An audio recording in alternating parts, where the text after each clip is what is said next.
यरूशलेम की एक शांत और पवित्र शाम थी। पास्का पर्व का समय था और पूरा शहर तीर्थ यात्रियों से भरा हुआ था। हर तरफ उत्सव का माहौल था, लेकिन उसी शहर में एक ऐसी घटना होने वाली थी जो इतिहास को हमेशा के लिए बदल देगी। उस शाम प्रभु यीशु क्रिस्तो अपने 12 चेलों के साथ एक विशेष भोजन करने के लिए तैयार हो रहे थे।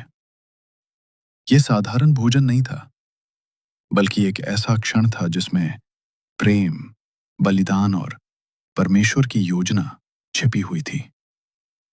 यीशु ने अपने 2 चेलों को पहले ही शहर में भेज दिया था और उनसे कहा था कि वे पास्का भोजन के लिए एक कमरे की तैयारी करें। चेले शहर में गए और जैसा यीशु ने बताया था, उन्हें एक बड़ा ऊपरी कमरा मिल गया।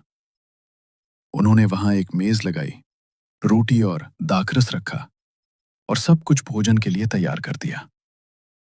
कमरे में दीपकों की हल्की रोशनी थी, जो स्थान को शांत और पवित्र बना रही थी। जब शाम हुई तो यीशु अपने सभी चेलों के साथ उस कमरे में आए। 12 चेले मेज के चारों ओर बैठ गए।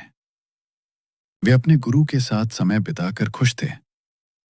उन्होंने कई चमत्कार देखे थे, कई शिक्षाएं सुनी थीं और कई यात्राएं साथ की थीं।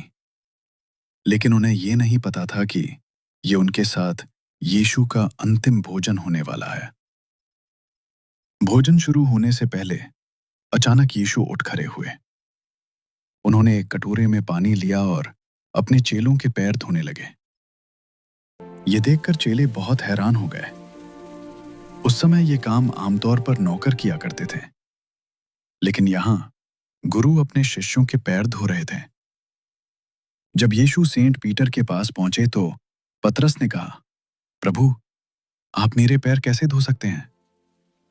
यीशु ने प्रेम से उत्तर दिया, जो मैं कर रहा हूं उसे तुम अभी नहीं समझते, लेकिन बाद में समझ जाओगे। तब पतरस ने नम्र होकर अपने पैर यीशु को धोने दिए। इस कार्य के द्वारा यीशु ने अपने चेलों को यह सिखाया कि सच्ची महानता सेवा और नम्रता में होती है। इसके बाद सभी फिर से मेज पर बैठ गए और भोजन शुरू हुआ। यीशु ने रोटी उठाई, परमेश्वर का धन्यवाद किया और उसे तोड़कर अपने चेलों को देते हुए कहा, ये मेरा शरीर है जो तुम्हारे लिए दिया जाता है। मेरी स्मृति में यही किया करो।